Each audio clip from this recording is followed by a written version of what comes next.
Hey everybody, welcome back to K&E Theater Group's Local Spotlight Series. I'm, of course, as always, very excited about today's interview.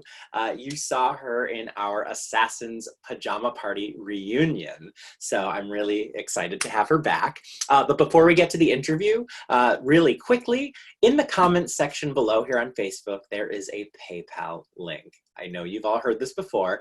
K&E Theater Group, like most theater companies during this pandemic, are struggling, but really excited to bring you some quality content in 2021, and ours is going to be a supersized season. So like I said, there's a PayPal link in the comment section. If you are so inclined to donate, you can click on that and donate. If you're not watching on Facebook, you're on IGTV or our YouTube channel, or you are on Facebook and would like to donate later, you can always do that on the website, which is ketg.org, and you click on support KETG and you can donate there. Well, like I said, we've seen her before, and you saw her on our stage as Squeaky Frome in Assassins, and you will see her in our production of Cabaret as Fräulein Kost. So let's give a warm round of applause to Autumn Tustin. Hi, Autumn. Oh, hey. How are you? Oh, I'm so good and so sweaty. Oh, it's so hot. I don't know why we're long sleeves today. And with all of the masks that we wear, I can't even, this is gross. I'm not sure if anybody wants to know this, but when I'm wearing my mask down in Northampton and I'm just walking and it's 87, no, there's things happening under that mask that are Oh, I get not droplets caught in my beard all the time. Just gross. I feel for you. Well, thank you for doing this. I'm super excited. So we're going to jump right into this. You bet. And I'm going to ask you the same question I ask everybody at the beginning of the interview to get to know more about you. And that is, what is your theatrical timeline? How did you get into performing? Where are you now? And all the fun little details in the middle. Okay, if I wax poetic, you just tell me to stop and I will. When I was 7 years old, starting back in the beginning, when I was 7, we moved to Africa in Nairobi, Kenya. And I went to a small expats and like missionary kids and business kids school there. And they did a production of To Kill a Mockingbird. Who knows if they paid for the rights for it, but they did. And I went and watched it, and it was in an outdoor, because we lived in Africa, it was in an outdoor venue, and it was one of the coolest things in the world to me as a little 7-year-old. So from that moment, I just watched these people that I had seen in my sister's classes, and suddenly they were on stage, and it was just so interesting to me that they were different people than in real life. So that kind of like sparked my interest. And then we moved around so much when I was a kid. And so when I was, let's say, 12 or 13, we moved to Texas. And I started taking theater classes as like one of my, I don't even know what they call it anymore, like the extracurricular things that you could do. So I started taking theater classes with Miss Lampman and Miss Fagan. If they are listening, they probably won't, but it's fine. We're Facebook friends, maybe they'll see it. So they taught me, we did Shakespeare, we did musicals, we did we did improv, which is now my worst nightmare, but it was a blast when you're in 7th grade.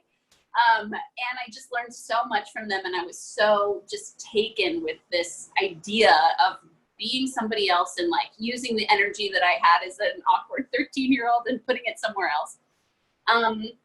Let's see. And then I kind of had this strange like hyper focus on Shakespeare. I don't know why. I was a super nerd. And so I just like soaked it all in and read as much as I could of the ones that everybody's read. Because, I mean, I was 13. I'm not reading Coriolanus. So then I was obsessed, and then we moved again. And my parents moved to Bulgaria, and I moved to Germany, and I went to boarding school. And then there was just no theater classes at all in my sad little boarding school.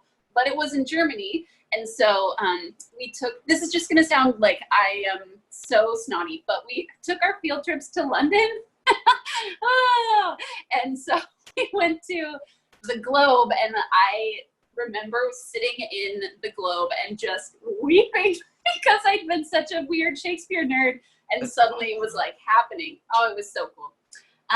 Let's see. So in high school, I went to boarding school for high school, and we didn't have theater classes. And so this, before I had moved there, I'd been so involved and I'd been getting kind of lead roles.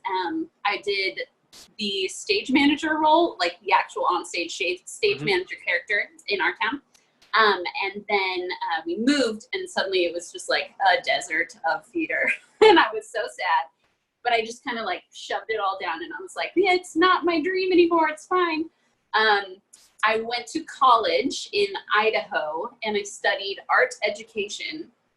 And around my senior year, the fall of my senior year, they put up an audition notice for our town, and I was struck with nostalgia, and I really wanted to do it again. So I auditioned, and then I really wanted to play Emily, but I didn't get it. But I got the stage manager again, which was really fun to do again, and just like really step into that character and learn it. And so many people have told me they've never seen a female stage manager, which was thrilling for me to break those norms up. Yeah. And then I graduated because I was a senior in college, and I was like, wait, I really love this, and I haven't been doing it, and I haven't studied it. So I kind of started taking some voice lessons, and I'd always been singing, but I started taking like musical theater focused voice lessons, and then started reading plays, and I got connected with one of my mentors in Idaho, Krista Jo Miller. She's really great. And she just kind of took me under her wing and taught me so many things and said, you can do this. And she cast me as Hoddle in Fiddler on the Roof. And it was my first like big musical role. And it was so exciting. And I just fell in love. After that, my husband and I moved to Korea and we taught English for a year. And while we were there, we did some theater, but maybe I'll talk about it later, so I'll wait on that. And I applied to theater schools. We moved to Nashville, Tennessee, where I studied dramatic arts and musical theater at Tribeca Nazarene University. And I studied with the Nashville Shakespeare Festival. I was in their apprentice company. And I also interned at Studio 10 Theater Company, and just got to work with some powerhouse talent and just people who are so beautiful and wonderful inside and out. And then I did some backstage work in Seattle, and now we're here. Oh my gosh. 17 million years later, I finished my theatrical story.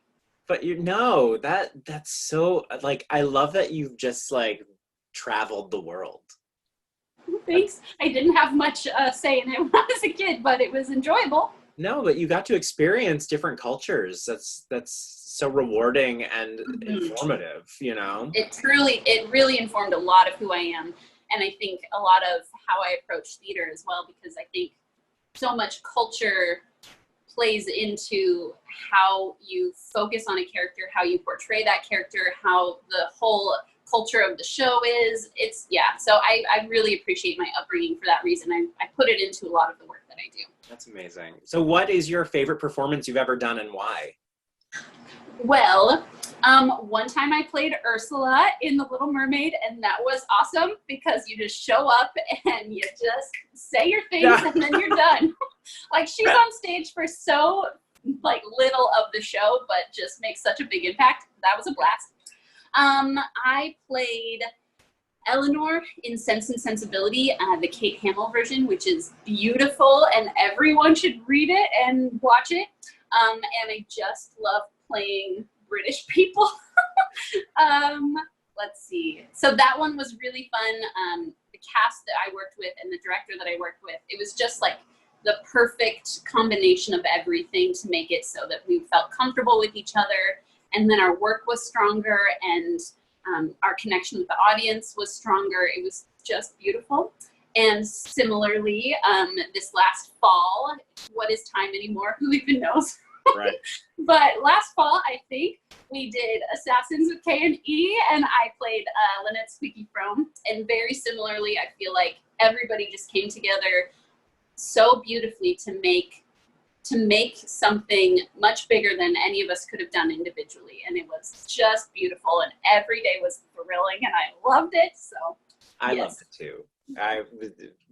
One of my favorite experiences. All right, so as you've said, you did multiple styles of shows. You've done plays, you've done musicals. What is your creative process? Like, you get a script in your hand. What happens then to opening night? I love the read through. I really love to see where we start and where we end as a cast. And so I love seeing like the little things that we pick up on, and then how we make that into like a bigger, like if it's a little joke in some dialogue, I love watching that joke make itself more presented. When I studied in Nashville, one of the things that I found to be very helpful, because I don't know why, but I play villains, and I play moms, and I play grandmas. So I have to typically jump into these characters that are just that. They're characters. They're big and loud, and I don't know where that comes from, why people cast me as that. But I studied in Nashville, and one of the things that was so key to me understanding how to play those characters was this exercise called, I can't tell you who created it, but maybe I'll look it up later and tell you. But it's the door exercise. And essentially, you are kind of in a meditative space. Your eyes are closed, and you are visualizing this doorway that is representative of whatever character you're approaching. So you have to visualize, like, is it a screen door? Is it a wooden door? Is it is it flimsy? Is it off of its hinges? What's happening to the actual door? Is it old or faded? So you visualize this door, and then you as a person visualize yourself approaching the door, opening the door, and stepping into this space that is owned by your character. So not necessarily a setting of whatever play or space that they're in whatever you're approaching, but just like if they're at home, what does Ursula's lair look like if I'm not imagining it as what I've seen presented in the movies or the musical or whatnot? Like, what does her private space look like? And then you see the character that you are approaching, and you speak with them and ask them for permission to step into them for a moment. And you take note of everything that they're wearing and how their gait when they're walking, and like, do they have little like twists of their hair, or are they like, do they have any like funny things that they do, or do they wink a lot, or yeah. So then you step into some of that physicality after you've asked permission, and you just become them, walk around their space, kind of take note of the things that are important to them that they've put like next to their bed or on their bedside table, or hanging up as like a poster if they have posters. I don't know, does Ursula have a poster? She might. And then when you're finished, you step out of them. All of this is happening in your brain. You're visualizing it. You step out of that character, you turn around, and you say thank you for the time that you were able to be a part of who they are. And then you walk out of the space without looking back at the character. You close the door and walk away from the door without looking back, because you've said goodbye and you're done with that. And I think mentally that's so helpful when you're inhabiting characters like Squeaky Frome, where you're listening to voices like Charles Manson, and that's not necessarily a good headspace to stay in for the rest of your daily routine. So that one was really important to me, and has helped inform a lot of the characters that I approach, and how I get into whatever space I feel like I need to be in to inhabit those characters. Now, what do you do with like the script? It depends on what it is. I think because I trained as a Shakespearean actor, a lot of times I will find the alliterations or the way in which a line is said. So the Shakespearean quote that kind of informs a lot of how I approach a script is from Henry V, and it is "Once more unto the breach, dear friends, once more." And you can say that in a lot of different ways, but the way that Shakespeare wrote, once more is a very powerful, they're very powerful sounds, and they're singular sounds. So it's not one more time while we do blah, blah, blah, blah, blah, with lots of syllables. It is once more unto the breach, dear friends, once more. And I find those moments in whatever script that I'm working with. Even if it's not Shakespearean, I can find moments of approaching it in that way. So I know this is a powerful moment. I need to hit these words, and I need to make sure that this syllable hits, as opposed to just kind of, letting all of the words spill out and not finding their power. They're very important, individual, powerful way of hitting the audience's ears as each individual word. Some people might think that's overkill, but I think it's really important to find those moments in scripts that aren't Shakespeare. Oh yeah, I mean, and also it's that those minute details that can take a sentence or a monologue and raise the stakes. Mm-hmm. Definitely. It's really interesting. I love that. That's really cool. Well, because Autumn is just so wonderful, she is going to perform for us. Oh, yes, I am. So tell us what you're performing and why. I chose to perform A Spoonful of Sugar from Mary Poppins, the original, although I do love the musical, by the Sherman Brothers. And I picked it because when you said, why don't you sing a song?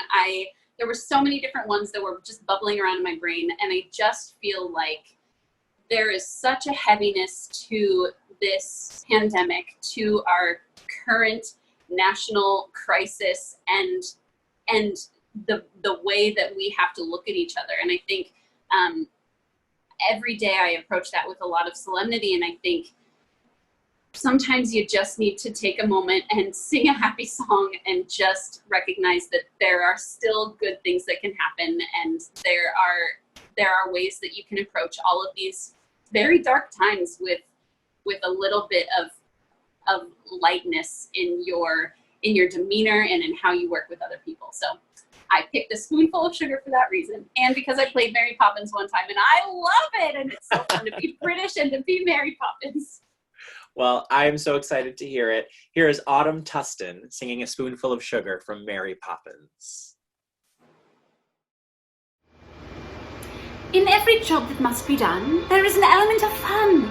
You find the fun and snap! The job's a game. And every task you undertake becomes a piece of cake, a lark, a spree. It's very clear to see that a spoonful of sugar helps the medicine go down, the medicine go down, medicine go down. Just a spoonful of sugar helps the medicine go down in a most delightful way. Oh yes, exactly. A robin feathering his nest has very little time to rest, whilst gathering his bits of twine and twig. Though quite intent in his pursuit, he has a merry toot-toot-toot. He knows a song will move the job along. For a spoonful of sugar helps the medicine go down, the medicine go down, medicine go down. Just a spoonful of sugar helps the medicine go down in a most delightful way.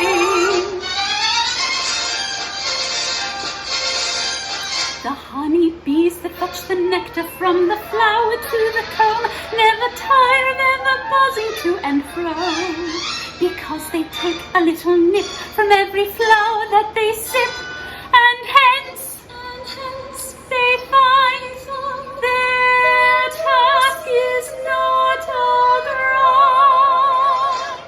For a spoonful of sugar helps the medicine go down, the medicine go down, medicine go down. Just a spoonful of sugar helps the medicine go down in a most delightful way. Autumn, you're a Disney princess. Thank you so much. Whew. I know, That's high I praise know. coming from you, Mr. Disney. Well, I know that Mary Poppins is not technically a Disney princess, but Right. you are a Disney princess. Thank you. I love it. So now I want to go into something that I think is so unique to you, and that is to tell us about the theater you've experienced from around the world and how it's different and unique to its region and things like that. Let's see. When I was, well, again, it's just gonna sound like I'm like, oh, I'm so great. But my first kind of live performances that I saw in high school that were any sort of professional production outside of like, you know, seeing a school play, was A Midsummer Night's Dream at the Globe and Phantom on the West End and Les Mis on the West End and Romeo and Juliet at the Globe, and just like I'm so lucky. So anybody out there who's like, wow, she's so annoying, I really do know how lucky I am. Those are some of my first theatrical experiences. So it was just so beautiful and so informative for me as an artist to have some of my very first memories be just these epic shows in the places that theater began. And I think a lot of how I approach things started with that. I think the artistic interpretation is so important, and I make very ugly faces, and I am not Hollywood or Los Angeles. I'm London for sure. I just am, that is not my thing. So let's see, where else have I gone? When my parents lived in Bulgaria, they took me to see the Bulgarian National Ballet perform Dr. Zhivago, and that was crazy and beautiful.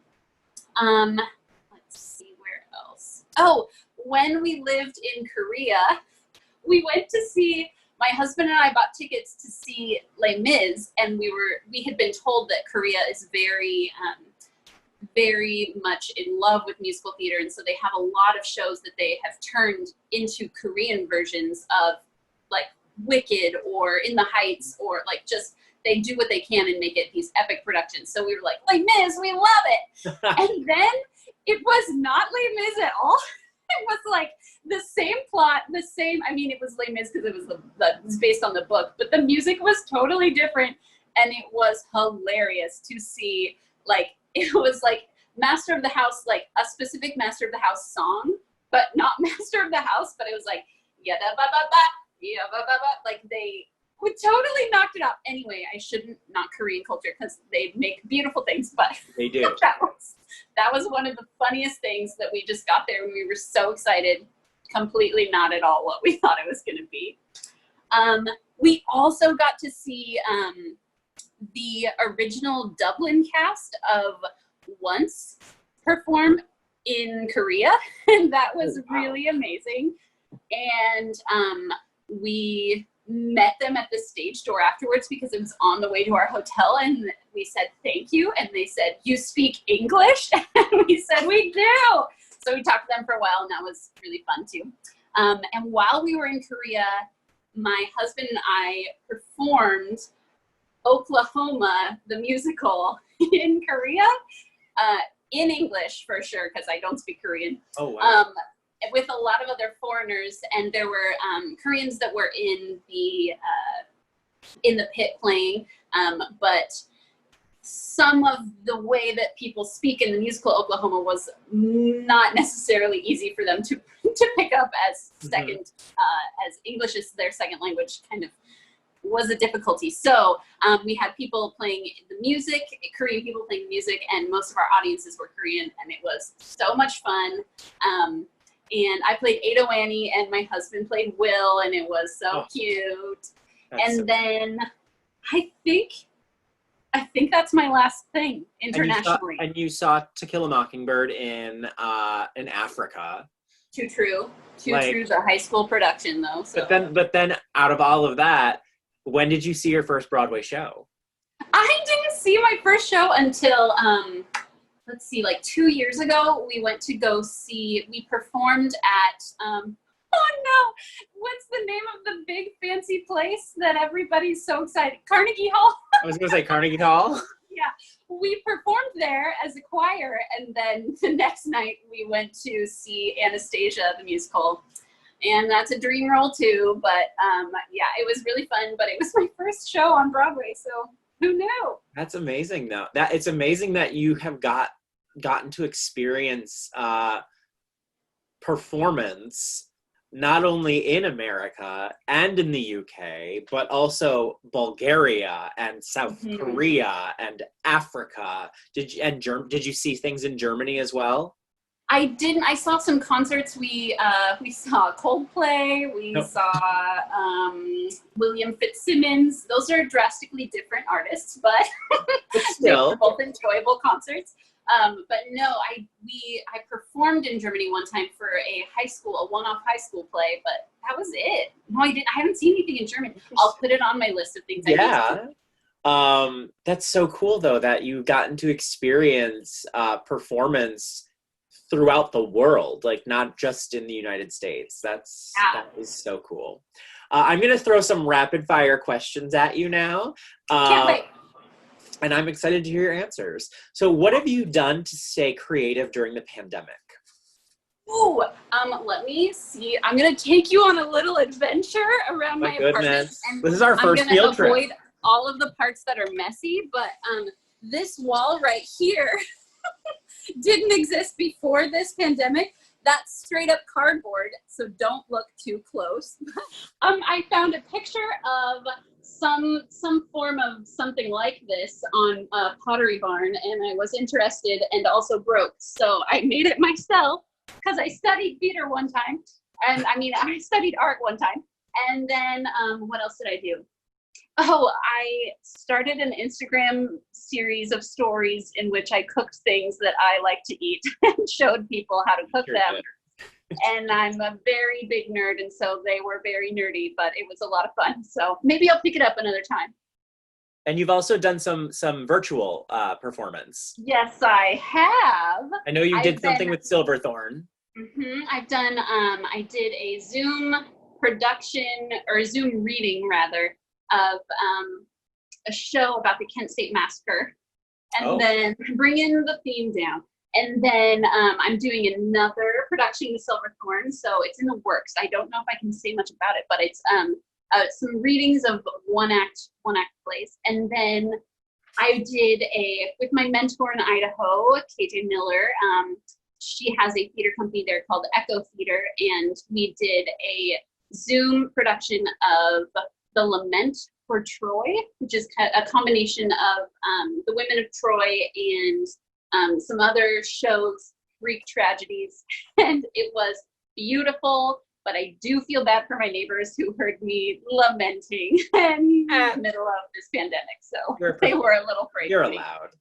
Right. All right, and what about some sort of hidden talent or something that people don't know about you?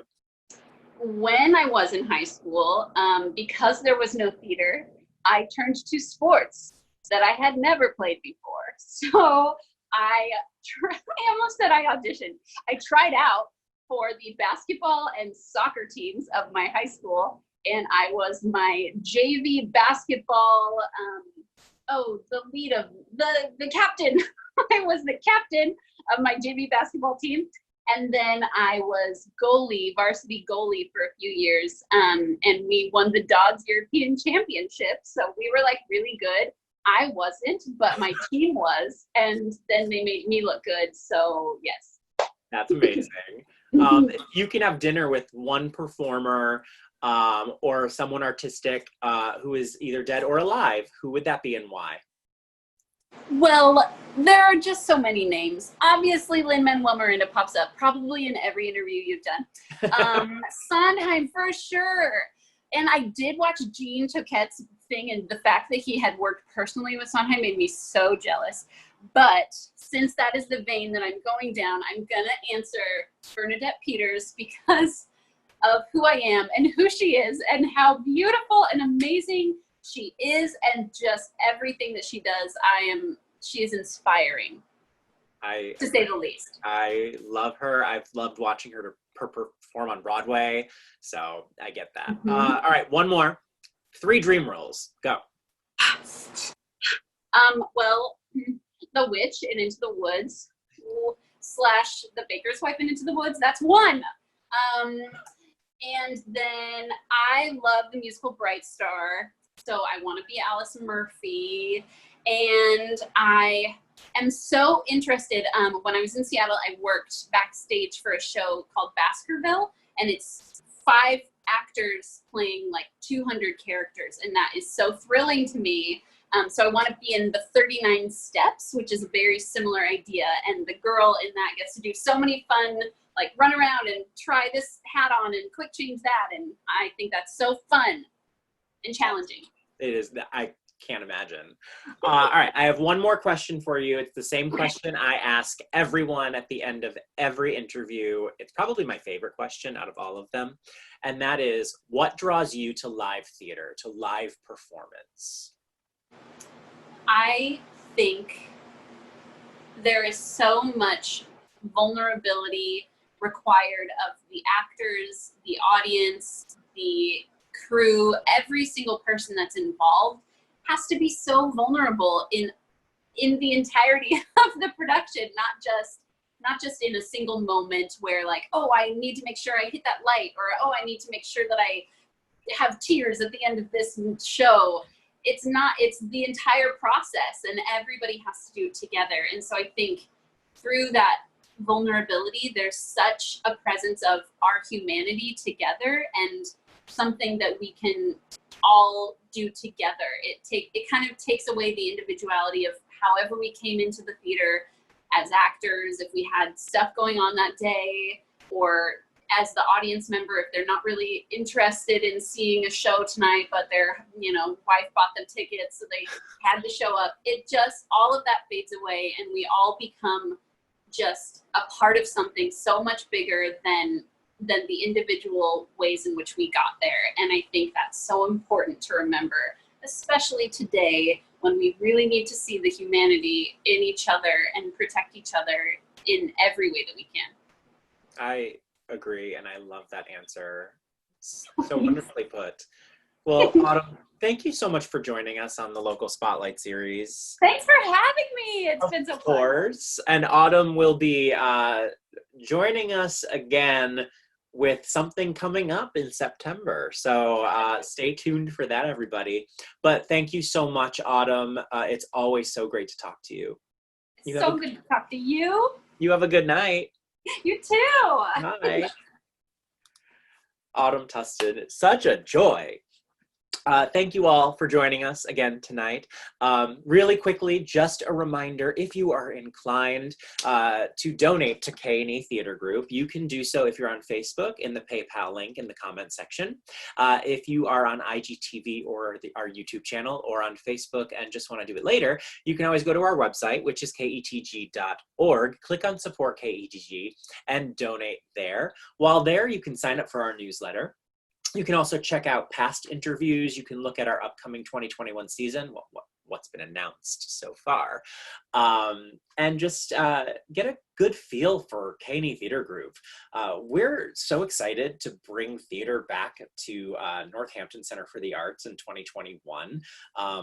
We all know Cabaret, as of right now, is scheduled for April, and our fundraiser, When You Wish, is scheduled for February, hopefully. We will also have a 1-weekend show in July, a 2-weekend show in November, and then finally bringing our Christmas concert, Believe, a holiday celebration in December. So we are so excited for everything that's coming up. We have a couple of really cool virtual offerings coming up soon, so look out for that as well. Like us on Instagram, like us on Facebook, like us, period. We are so excited to just bring the arts back to you. So thank you for joining us tonight. Have a good one, everybody.